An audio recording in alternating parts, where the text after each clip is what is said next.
This is Chapter 20, Unavoidable Fate, Part 4, from a story called The Time-Dilated Generations, by Esteban Gallardo. Grace had already leaped from the cliff.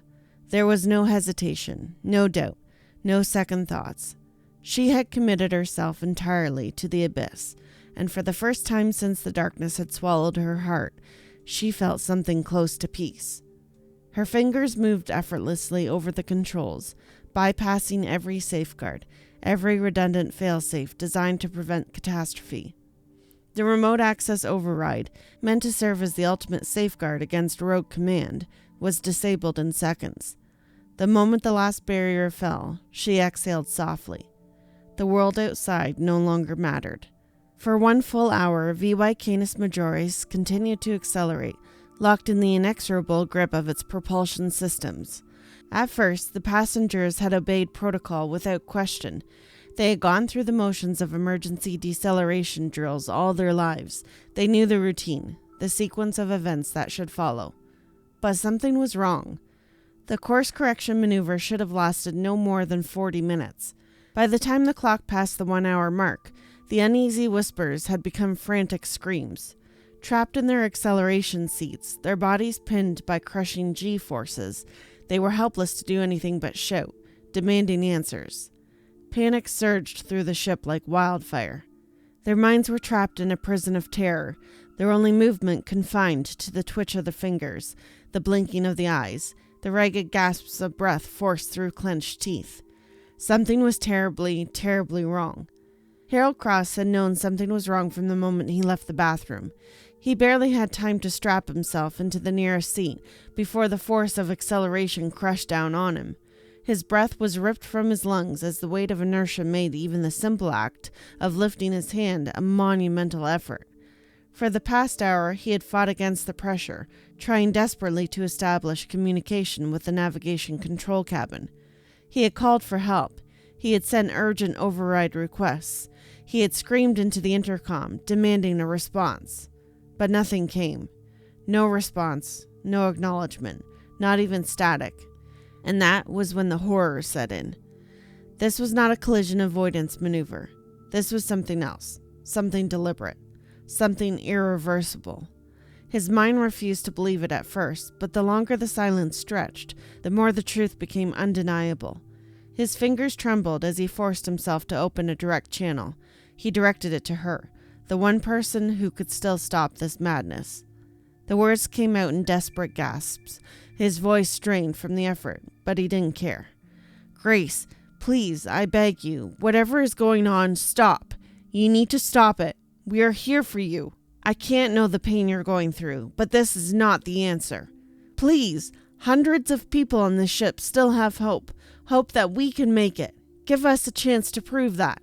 For the love of God, Grace, have mercy." Over and over he sent desperate pleas into the void, hoping, praying that something inside her was still listening.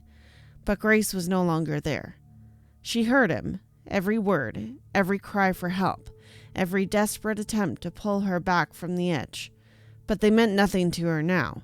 She was no longer bound by the concerns of the living.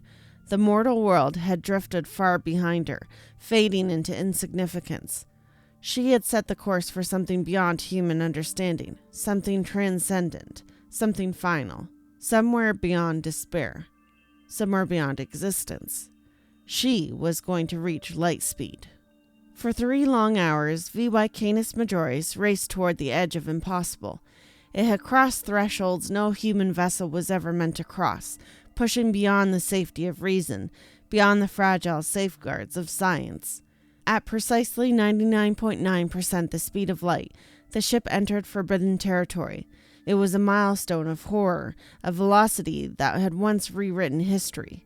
6 centuries ago, Daniel Green had reached the same speed, an act that not only cost him his life, but had awakened a terror that nearly drove humanity to extinction.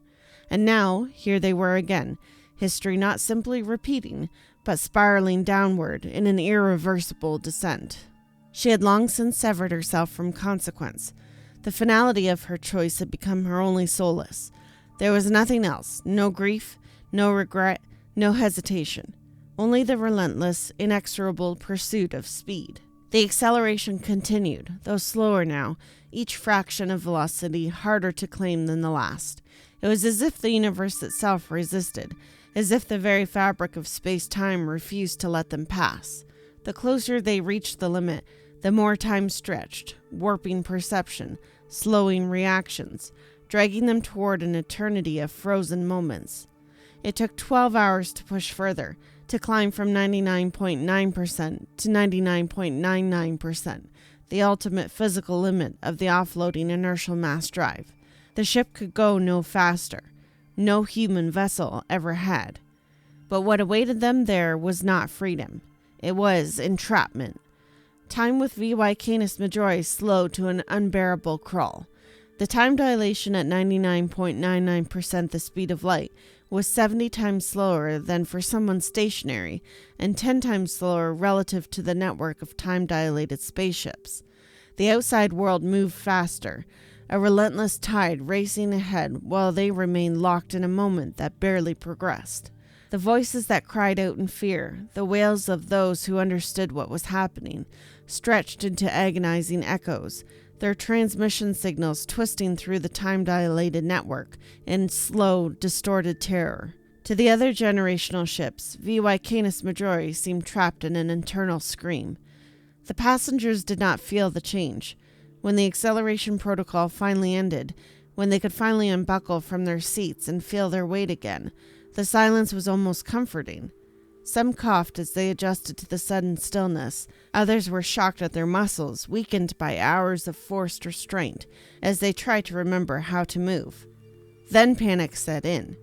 Hundreds surged toward the navigational control cabin, desperate to take back control, to wrestle their fate from the hands of a woman who had long since abandoned them. The first arrived in under 2 minutes, hammering at the sealed door, shouting orders, trying to override codes. When the security systems denied them, others pushed forward with laser cutters, sparks flashing against metal as they fought to breach the barrier between them and salvation. Halfway through the cutting process, the ship's alarms blared again. The collision avoidance system had been activated. Some hesitated, hands frozen midair. Others turned to flee, racing back toward their deceleration seats, strapping in without question. They never stood a chance. By the time they ran, by the time they tried to prepare, by the time their minds caught up with what was happening, it was already too late. The final disaster had begun. The entire sequence of events on the VY Canis Majoris unfolded in just 5 minutes, but for the time-dilated network of spaceships, it stretched into a slow-motion horror lasting 50 minutes. Some among them had understood the futility of the collision avoidance protocol. Harold Cross was one of them. The numbers didn't lie. The physics didn't bend to desperation. At this velocity, no maneuver could save them. No thruster could change their fate. And yet, even knowing this, he refused to run. Not because he had accepted his end, but because there was still one thing left unfinished, one question that needed answering. Why? That was what drove him forward. More than survival, more than fear. He needed to know. He needed to look her in the eyes and hear from her lips why she had done this, why she had condemned them all. The laser cutter burned through the final layers of the reinforced door. 2 more minutes. That was all it took. 2 final, desperate minutes as the alarms wailed and the voices of the doomed echoed through the corridors behind them. Then the door fell open, and they saw her. Grace stood before the massive display, the data feed glowing softly against the empty void of her expression. On the screen, the object that had triggered the collision alert was rendered in clean, sharp lines. A tiny meteorite, no larger than a marble, drifting in the abyss ahead of them. That was all. That was the cosmic joke. That was the cruel, indifferent punchline. At their speed, at their velocity, it didn't matter that it was no larger than a child's toy. At 99.99% light speed, even the smallest speck of dust would strike with the force of annihilation.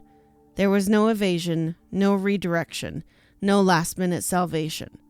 The laws of the universe were immutable, and they had already sealed their fate. She turned to face them then, her movements slow, almost dreamlike. Her eyes, once sharp and filled with purpose, were now empty, hollowed out by the madness she had embraced.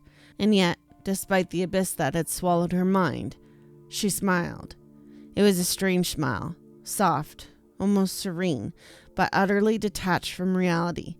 The smile of someone who had stepped beyond grief, beyond suffering, beyond all that tethered her to the world of reason.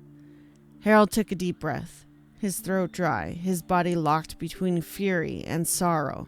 There had never been a chance for words, never a moment to demand answer. The last thing they ever saw was Grace Lambert's vacant, smiling face.